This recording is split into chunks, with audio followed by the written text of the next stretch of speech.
Hello friends, welcome to day trader Telugu and good evening. Sensex 341 points down అయ్యి 49,162 దగ్గర close అయితే Nifty 92 points fall అయ్యి 14,851 దగ్గర క్లోజ్ అవ్వడం జరిగింది. రీసెంట్ మన వీడియోస్ అన్నిట్లోనూ మార్కెట్స్, మన ఇండియన్ ఈక్విటీ మార్కెట్స్ డొమెస్టిక్గా కొన్ని అన్సర్టనిటీస్ ఉన్నా స్టెబిలైజ్ అవుతూ కొంత పాజిటివ్గా ఉండడానికి మెయిన్ రీజన్ ఏమనుకున్నాం, global markets specially US markets అన్ని కూడా స్ట్రాంగ్గా క్లోజ్ అవుతూ ఉండడంతో మన ఎస్జిఎక్స్ నిఫ్టీ పాజిటివ్గా ఉండడం, ఓపెనింగ్ కూడా స్ట్రాంగ్గా అవుతూ వచ్చింది. కాకపోతే నిన్న మనకి యూఎస్ మార్కెట్స్ కొంత రెడ్లో క్లోజ్ అయ్యాయి. ఆ ఇంపాక్ట్ క్లియర్గా మనకి ఎస్జిఎక్స్ నిఫ్టీలో కనిపిస్తుంది. మార్కెట్ ఓపెన్ అవ్వకముందే ఎస్జిఎక్స్ నిఫ్టీ నియర్లీ 94 పాయింట్స్ దగ్గరగా డౌన్లో ఉంది. బట్ గ్రాడ్యువల్గా మార్కెట్ ఓపెన్ అయ్యే పాయింట్ ఆఫ్ టైంకి ఏషియన్ మార్కెట్స్ అన్ని కూడా చాలా స్ట్రాంగ్గా నెగిటివ్కి మూవ్ అవడంతో మన ఎస్జిఎక్స్ నిఫ్టీ కూడా నియర్లీ 180 పాయింట్స్, నియర్లీ 200 పాయింట్స్ దగ్గరగా కూడా నెగిటివ్గా అయితే మూవ్ అవడం జరిగింది. ఓపెనింగ్ గ్యాప్ డౌన్లోనైనా అక్కడి నుంచి కొంత రికవరీ కనిపించడం, అండ్ స్పెషల్లీ మీరు ఇక్కడ ప్రైస్ యాక్షన్ గమనిస్తే ఇంపార్టెంట్ లెవెల్స్ దగ్గరే మార్కెట్ మూవ్ అయ్యే ప్రయత్నం చేస్తుంది. ఇవాళ నిఫ్టీ ఒక లోయెస్ట్ని మీరు గమనిస్తే 14,771. సో ఈ రేంజ్ మీరు గమనిస్తే మన వీడియోస్లో మల్టిపుల్ టైమ్స్ మాట్లాడుకుంటూ వచ్చాం. మే 9th చేసిన వీడియోలో కూడా నిఫ్టీ సపోర్ట్ మనం చూసింది 14,760 దగ్గర. సో ఇవాళ గ్యాప్ డౌన్లో ఓపెన్ అయిన ఇంపార్టెంట్ సపోర్ట్ దగ్గర సపోర్ట్ తీసుకున్న తర్వాత మార్కెట్ గ్రాడ్యువల్గా రైజ్ అవుతూ వెళ్ళింది. అండ్ క్లోజ్ అనే లెవెల్ని మీరు గమనిస్తే 14,850. నిన్నటి వీడియోలో మనం మాట్లాడుకున్న సపోర్ట్ 14,840. వన్స్ సపోర్ట్ బ్రేక్ అయిన తర్వాత ఇది రెసిస్టెన్స్గా యాక్ట్ చేసి ఉండాలి. సో ఇంపార్టెంట్ రెసిస్టెన్స్ పైన వచ్చి మార్కెట్ క్లోజ్ అవ్వడం జరిగింది. ఈవెన్ బ్యాంక్ నిఫ్టీ కూడా ఇవాళ వెళ్ళిన లో బ్యాంక్ నిఫ్టీ 32,600 అరౌండ్ అనమాట. నిన్నటి వీడియోలో మనం మాట్లాడుకున్న బ్యాంక్ నిఫ్టీ సపోర్ట్ 32,670.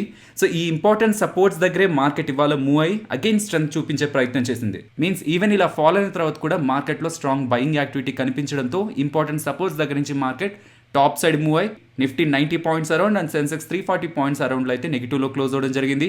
సో ఇవి కాకుండా ఇంకేదైనా పర్టికులర్ రీజన్స్ ఉన్నాయని మీరు గమనించే ప్రయత్నం చేసినట్లయితే, సో లాక్డౌన్స్ కానీ, రిస్ట్రిక్షన్స్ కానీ, కేసులు కానీ ఇవన్నీ పెరిగిపోతుండడం కారణంగా మార్కెట్స్ పడుతున్నాయని మీకు కొన్ని న్యూస్ ఆర్టికల్స్ అయితే ఫైనాన్షియల్ వెబ్సైట్స్లో కనిపిస్తాయి. కాకపోతే ఇవి ఎప్పటి నుంచో మనకి మార్కెట్లో ఉన్నాయి. ఈవెన్ అవి వస్తున్నా సరే మార్కెట్ పాజిటివ్గానే రీసెంట్ డేస్లో మూవ్ అవుతుంది. సో మెయిన్ రీజన్ రీసెంట్ డేస్లో ఏ ఫ్యాక్టర్ని అయితే మనం పాజిటివ్ ఫ్యాక్టర్గా మార్కెట్కి చూస్తూ వచ్చామో, global equity market specially US equity market స్ట్రాంగ్గా మూవ్ అవుతుండడం కారణంగా మన మార్కెట్ స్టెబిలైజ్ అవుతున్నాయని అక్కడ సెల్ ఆఫ్ కనిపించడం అనేది ఇండియన్ ఈక్విటీ మార్కెట్స్ ని కూడా నెగిటివ్ గా ఇంపాక్ట్ చేసింది అనుకోవాలి. సో ఇదే మార్కెట్స్ రిలేటెడ్ గా ఉన్న మెయిన్ రీజన్. నెక్స్ట్ మెటల్స్ గురించి మాట్లాడుకోవాలి. మార్కెట్ క్లోజ్ అయిన తర్వాత నియర్లీ నిన్న 10 అరౌండ్ మనకు ఒక ఇంపార్టెంట్ అప్డేట్ వచ్చింది. అది నేను మీకు టెలిగ్రామ్ లో పెడుతూ impacted global commodity prices negative అని కూడా అప్డేట్ చేయడం జరిగింది. ఇక్కడ సెబీ వాళ్ళు ఎలా అయితే మార్జిన్స్ ని ఇంక్రీజ్ చేయాలనుకుంటున్నారు, ఈ కమోడిటీ ప్రైజెస్ చాలా డ్రాస్టిక్గా రైజ్ అవుతున్నాయి కదా, దాన్ని కంట్రోల్ చేసేందుకు చైనాకు సంబంధించిన కమోడిటీ ఎక్స్చేంజ్ వాళ్ళు కమింగ్ మంత్స్లో రాబోతున్న కాంట్రాక్ట్స్ రిలేటెడ్గా ప్రెజెంట్ ఉన్న మార్జిన్ కాదు ఇంకా మార్జిన్ పెంచాలనుకుంటున్నామని, అండ్ ఈవెన్ ఎవరైతే వీటిలో ట్రేడ్ చేస్తుంటారో, ఈ కమోడిటీస్లో ట్రేడ్ చేస్తుంటారో రిస్క్ని కంట్రోల్లో ఉంచమని వార్న్ కూడా చేశారని. సో ఈ కారణంగా సడన్గా మనకి మెటల్ ప్రైజెస్ గ్లోబల్గా మనకి డ్రాప్ అవడం జరిగింది. సో దీని రిలేటెడ్గా మీకు నిన్న నైట్ 10 అరౌండ్ మీకు టెలిగ్రామ్ ఛానల్లో అప్డేట్ కనిపిస్తుంది. And even daily morning metals రిలేటెడ్గా పోస్ట్ చేసే ఇమేజ్లో కూడా మీకు మెటల్స్ రిలేటెడ్గా పాజిటివ్ చేంజ్ కనిపిస్తుంటుంది. కాకపోతే అది పాజిటివ్ కాదని, అవి ఇంకా పెరుగున్నాయి. ఆ పెరిగింది తగ్గి ఫైనల్గా న్యూట్రల్ దగ్గర క్లోజ్ అయ్యాయని కూడా మార్నింగ్ అయితే అప్డేట్ చేశాను. ప్రీవియస్గా కూడా మెటల్ ప్రైసెస్ పెరుగుతుంటే చైనా వాళ్ళు కొన్ని యాక్టివిటీస్ అయితే చేసే ప్రయత్నం చేశారు కంట్రోల్లోకి తీసుకురావడానికి. బట్ ఈవెన్ వాళ్ళు అలా చర్యలు చేసిన తర్వాత కూడా మెటల్ ప్రైసెస్ స్ట్రాంగ్గా మూవ్ అవడం జరిగింది. బికాస్ ఈ కరెన్సీని కానీ మెటల్ ప్రైసెస్ని కానీ మోస్ట్లీ ఎవరు కూడా ఎక్కువగా కంట్రోల్ చేయలేరు అనమాట. ఇదంతా కూడా డిమాండ్ అండ్ సప్లై మీద బేస్ అయి ఉంటుంది. ఈవెన్ రీసెంట్గా లాక్డౌన్స్, రిస్ట్రిక్షన్స్ కారణంగా ఆటో కంపెనీస్ వాళ్ళ మ్యానుఫ్యాక్చరింగ్ ప్లాంట్స్ని కూడా షట్ డౌన్ చేస్తున్నాయి అనమాట. సో వాళ్ళే యాక్చువల్గా ఎక్కువగా కన్జ్యూమ్ చేసేది స్టీల్ని కానీ, కాపర్ని కానీ. ఈవెన్ వాళ్ళు అలా షట్ డౌన్ చేస్తున్న గ్లోబల్గా ఉన్న డిమాండ్ కారణంగా, బికాస్ యూరోప్లో కానీ, నార్త్ అమెరికాలో కానీ అక్కడంతా కూడా ఆటో మ్యానుఫ్యాక్చరింగ్ యాక్టివిటీస్ అన్ని స్టేబుల్గానే ఉన్నాయి. ఈవెన్ రీసెంట్ టైమ్స్లో BMW సేల్స్ని కూడా చూసాం కదా. గ్లోబల్గా ఆటో సేల్స్ స్ట్రాంగ్గా ఉన్నాయి, బట్ డొమెస్టిక్గా ఆటో మ్యానుఫ్యాక్చర్స్ అయితే వాళ్ళ ప్లాంట్స్ని షట్ డౌన్ చేస్తున్నారు. సో డొమెస్టిక్గా మెటల్స్ రిలేటెడ్గా డిమాండ్ అయితే తగ్గింది, కానీ గ్లోబల్గా ఉన్న స్ట్రాంగ్ డిమాండ్ కారణంగానే మెటల్ ప్రైజెస్ ప్యారలల్గా మెటల్ స్టాక్స్ అయితే ర్యాలీ అవుతున్నాయి. అండ్ ఇంకొక ఇంపార్టెంట్ అప్డేట్ మాట్లాడుకోవాలి ఫ్రెండ్స్. రీసెంట్ డేస్లో షుగర్ స్టాక్స్ ఎందుకని ఎక్కువగా పెరుగుతున్నాయని చేసిన వీడియోలో మనం క్లియర్గా ఏమైనా మాట్లాడుకున్నాం, 20% ఇథనాల్ బ్లెండింగ్ రూల్స్ని గవర్నమెంట్ ఆఫ్ ఇండియా కమింగ్ డేస్లో ఇంప్లిమెంట్ చేయాలనుకుంటుంది. కాబట్టి ఈ షుగర్ అండ్ డిస్టిలరీస్ రిలేటెడ్గా ఇది పాజిటివ్గా ఉంటుంది. కాబట్టి most of the sugar stocks అన్ని ర్యాలీ అవుతున్నాయి. అండ్ మోస్ట్ ఇంపార్టెంట్ పాయింట్ అని మెన్షన్ చేస్తూ, బ్రెజిల్ వాళ్ళు ప్రీవియస్గా చేస్తున్న షుగర్ ప్రొడక్షన్ కంటే కమింగ్ డేస్లో కొన్ని రీజన్స్తో అక్కడ కరెక్ట్గా వర్షాలు పడకపోవడం కారణంగా, బికాస్ షుగర్ కేన్కి ఎక్కువగా వాటర్ కావాలన్నమాట. సో వాటర్ లేకపోతే షుగర్ కేన్ ఫార్మింగ్ అనేది చేయడం కష్టమవుతుంది. అక్కడ డ్రాట్ కండిషన్స్ ఉన్నాయి, ప్రెసెంట్ కరువు ఉంది. కాబట్టి అక్కడ వర్షాలు కరెక్ట్గా లేవు. కాబట్టి ప్రీవియస్ గా అనుకుంది వాళ్ళు చేయాల్సిన సప్లై కంటే కూడా సప్లై ఈసారి తగ్గేదానికి పాసిబిలిటీ ఉంటుంది కాబట్టి గ్లోబల్ గా షుగర్ ప్రొడ్యూసింగ్ లో వీళ్ళు టాప్ అనమాట. సో ఇలాంటి వాళ్ళు డౌన్ అయినట్లయితే షుగర్ రిలేటెడ్ గా డిమాండ్ గ్లోబల్ గా పెరుగుతుంది. సో దట్ అది ఇండియన్ మ్యానుఫ్యాక్చరర్స్ కి షుగర్ మ్యానుఫ్యాక్చరర్స్ కి అడ్వాంటేజ్ గా ఉంటుందని ఆ వీడియోలో మాట్లాడుకున్నాం. దాని రిలేటెడ్ గా ఇంకొక అప్డేట్, స్టిల్ ఆ డ్రాట్ ఇంకా కంటిన్యూ అవుతుందని. ఇఫ్ ఇలాగే సెప్టెంబర్ వరకు కంటిన్యూ అయితే ఈవెన్ ఆ ఎస్టిమేట్స్ కంటే బిలోలో వాళ్ళ ప్రొడక్షన్ ఉంటుంది కాబట్టి అది ఇంకా షుగర్ కంపెనీస్ పాజిటివ్ అనేలా మనకు ఒక అప్డేట్ అయితే కనిపిస్తుంది. ఈవెన్ ఇవాళ న్యూస్ ఆర్టికల్లో కూడా సేమ్ డేటా మనకు కనిపిస్తుంది అనమాట. సో ప్రీవియస్ గా బ్రెజిల్ దగ్గర నుంచి ఏ ఇంపాక్ట్ అయితే ఉంటుంది అనుకున్నారో ప్రొడక్షన్ రిలేటెడ్ గా, స్టిల్ ఇంకా ఇదే కంటిన్యూ అయినట్లయితే ఇంకా అక్కడి నుంచి ప్రొడక్షన్ తగ్గి షుగర్ కంపెనీస్ కి పాజిటివ్ గా ఉంటుంది అనేలాగా మనకు అప్డేట్ అయితే కనిపిస్తుంది. సో ఇక్కడ షుగర్ డిమాండ్ కి బ్రెజిల్ ఎలా అయితే రీజన్ అవుతుందో, మెటల్ డిమాండ్ కి చైనా అలా రీజన్ అనమాట. కాబట్టి ఈ షుగర్ రిలేటెడ్ గా ప్రెసెంట్ ఏ డిమాండ్ అయితే క్రియేట్ అయిందో అది లాంగ్ టర్మ్ లో కంటిన్యూ అవడానికి పాసిబిలిటీ తక్కువ. వెరేజ్ మెటల్స్ రిలేటెడ్ గా క్రియేట్ అవుతున్న డిమాండ్ కి మెయిన్ రీజన్ చైనా వాళ్ళంతటిగా వాళ్ళు తీసుకున్న ఒక స్టెప్ అనమాట. అక్కడ పొల్యూషన్ ని కంట్రోల్ చేసేందుకు అక్కడ మ్యానుఫ్యాక్చరింగ్ ఫెసిలిటీస్ లైక్ మెటల్స్ ని కానీ స్పెషాలిటీ కెమికల్స్ ని కానీ ప్రొడ్యూస్ చేస్తున్న కంపెనీస్ మీద కొన్ని రెస్ట్రిక్షన్స్ ని విధించారు, ఎక్స్పోర్ట్స్ ని తగ్గించారు, ఇంపోర్ట్స్ ని ఎంకరేజ్ చేశారు. ఈ స్టెప్స్ అన్ని చైనా వాళ్ళంతటిగా వాళ్ళు తీసుకున్న స్టెప్స్.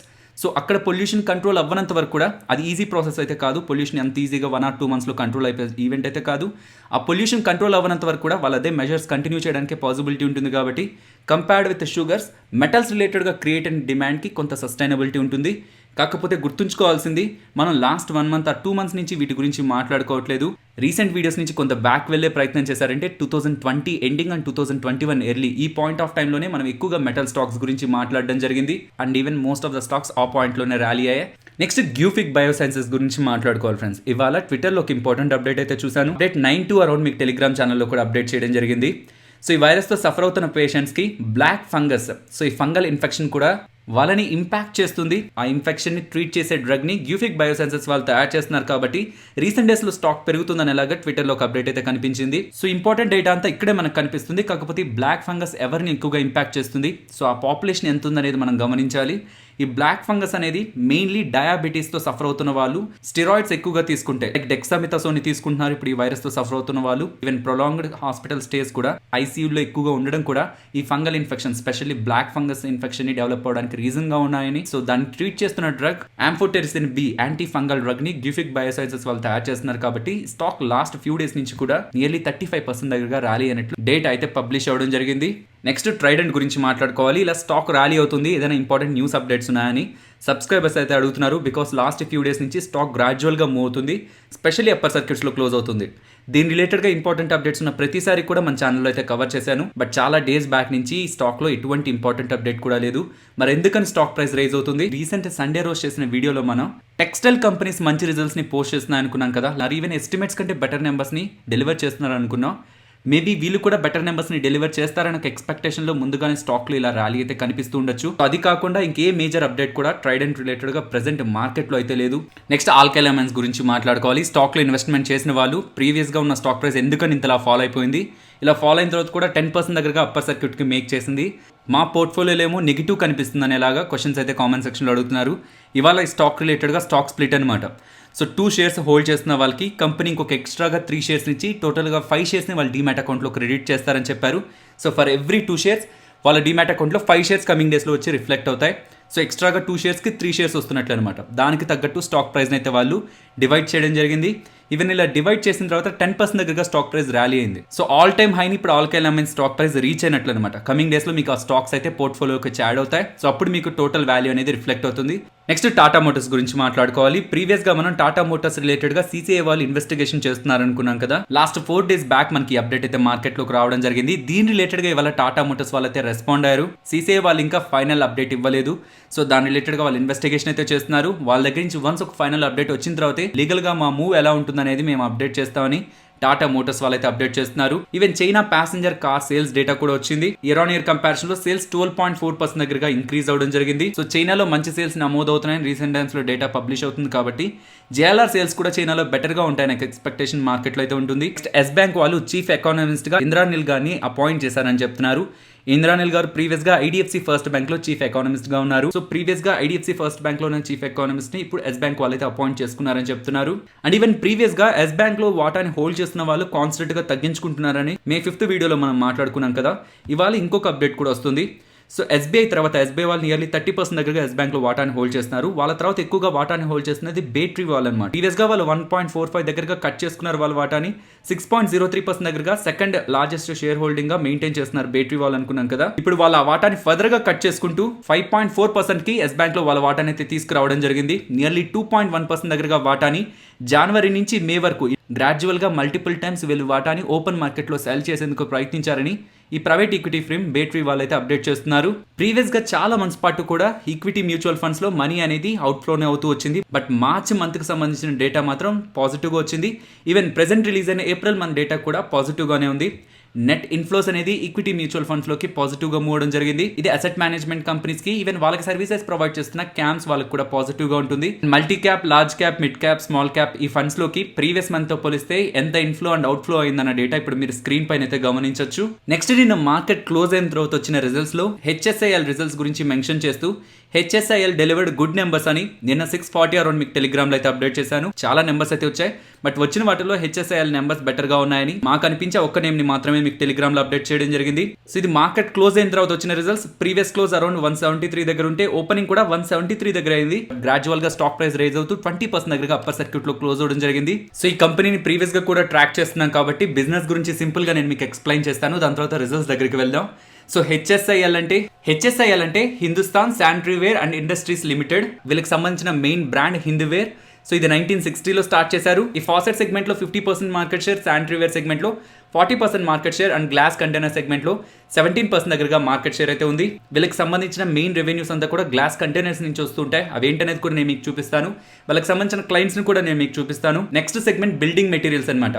అందులో మనకి పైప్స్ వస్తాయి, శానిటరీవేర్ వస్తుంది. ఇవన్నీ కూడా బిల్డింగ్ మెటీరియల్స్ కింద వస్తుంది. అది వీళ్ళకి సంబంధించి second major revenue contributor. So వీళ్ళు ఏ సెగ్మెంట్ నుంచి అయితే ఎక్కువగా డబ్బులు సంపాదిస్తున్నారో ఫస్ట్ ఆ సెగ్మెంట్ ని గమనిద్దాం. సో ఇక్కడ మీకు కనిపిస్తున్న బ్రాండ్స్ అన్నిటికి కూడా గ్లాస్ కంటైనర్స్ ని వీళ్ళే సప్లై చేస్తారు. అండ్ మోస్ట్ ఇంపార్టెంట్ థింగ్, నిన్న సిఎన్బిసి ఆవాజ్ వాళ్ళు అప్డేట్ చేస్తున్నది ప్రెసెంట్ వ్యాక్సిన్ రిలేటెడ్ గా స్టోర్ చేయడానికి బాటిల్స్ కావాలి కదా, గ్లాస్ బాటిల్స్ కావాలి కదా, చిన్న చిన్నవి లైక్ ఇలాంటి బాటిల్స్ మనకు కావాల్సి వస్తుంది కదా. వాటి రిలేటెడ్ గా బోరోసిల్ లిమిటెడ్ వాళ్ళకి అండ్ ఈ హెచ్ఎస్ఐఎల్ వాళ్ళకి మాత్రమే ఎక్కువగా ఇండియాలో ఆర్డర్స్ లభించడానికి పాసిబిలిటీ ఉంటుందని కూడా వాళ్ళు అప్డేట్ చేస్తున్నారు. బట్ మోస్ట్ ఇంపార్టెంట్, వీళ్ళ రిజల్ట్స్ స్ట్రాంగ్ గా ఉన్నాయి. వీళ్ళ రిజల్ట్స్ ఎలా గ్రో అవుతున్నాయి ప్రీవియస్ క్వార్టర్ టు ఈ క్వార్టర్ అనే కాదు, లాస్ట్ 3-4 క్వార్టర్స్ నుంచి ఎలా గ్రో అవుతున్నాయి అనే డేటాని ఇక్కడ మీరు స్క్రీన్ పైన సింపుల్ గా గమనించవచ్చు. లాస్ట్ క్వార్టర్స్ నుంచి ఎలా గ్రో అవుతున్నాయి గమనించండి. వీళ్ళ టోటల్ ఇన్కమ్, వీళ్ళ రెవెన్యూస్ ఎలా గ్రో అవుతున్నాయి గమనించండి. వీళ్ళ ఎబిడా అండ్ వీళ్ళ ఎబిడా మార్జిన్స్ అండ్ వీళ్ళ ఆపరేటింగ్ ప్రాఫిట్, వీళ్ళ నెట్ ప్రాఫిట్ లాస్ట్ 4 క్వార్టర్స్ నుంచి ఎలా గ్రో అవుతుంది అనేది మనం స్క్రీన్ పైన అయితే గమనించవచ్చు. అండ్ వీళ్ళు 90 crores దగ్గరగా డెట్ ని తగ్గించుకున్నారు అండ్ 4 రూపీస్ దగ్గరగా డివిడెండ్ ని కూడా ప్రకటించడం జరిగింది.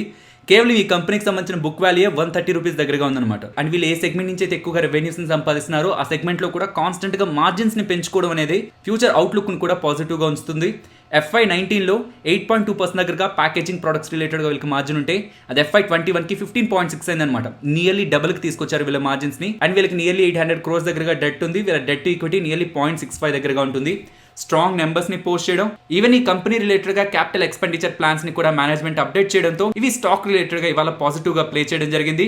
నెక్స్ట్ నిఫ్టీ అలాగే bank Nifty support and resistance ని మాట్లాడుకుందాం ఫ్రెండ్స్. కొంత దూరంగా అయితే ఉంటాయి బికాస్ ప్రెసెంట్ క్లోజ్ అయిన levels important levels, specially Nifty related గా. ఇఫ్ గ్యాప్ అప్ లో ఓపెన్ అయితే ఏ లెవెల్స్ అయితే నిన్న మాట్లాడుకున్నామో అదే ఇంపార్టెంట్ సపోర్ట్ అవుతుంది Nifty or bank Nifty related గా.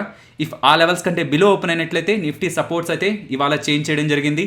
అండ్ రెసిస్టెన్స్ ని ప్రీవియస్ వీడియోస్ లో మాట్లాడుకున్న రెసిస్టెన్స్ ని కంటిన్యూ చేస్తున్నాను. And even Nifty option chain లో కూడా సేమ్ డేటానే మెయింటైన్ అవుతుంది. 14,500 to 15,000 ఈ వీక్ కానీ కమింగ్ వీక్స్ ఆర్ మంత్లీ ఎక్స్పైరీలో కూడా సేమ్ డేటానే ఫామ్ అవుతుంది. కాబట్టి ఈ రేంజ్ లోనే మార్కెట్ ఉంటుంది కమింగ్ డేస్ లోని మనం ఎక్స్పెక్ట్ చేయొచ్చు. ఫైనలీ ఇది ఫ్రెండ్స్ మన వీడియో. నచ్చితే వీడియోని లైక్ చేయండి ఫ్రెండ్స్. అండ్ ఈ వీడియో మన వాళ్ళకి యూజ్ అవుతుంది అనుకుంటే తప్పకుండా షేర్ చేయండి. అండ్ మన ఛానల్ని సబ్స్క్రైబ్ చేయనట్లయితే ఛానల్లో ఉన్న కంటెంట్ని గమనించండి. ఇఫ్ ఆ కంటెంట్ మీకు ఇంట్రెస్టింగ్గా ఉంటే ఛానల్ని సబ్స్క్రైబ్ చేసి పక్కనే ఉన్న బెల్ ఐకాన్ క్లిక్ చేయండి. మరొక ఇంట్రెస్టింగ్ వీడియోతో మళ్ళీ మీ ముందుకు వస్తాను. అంతవరకు టేక్ కేర్. జై హింద్.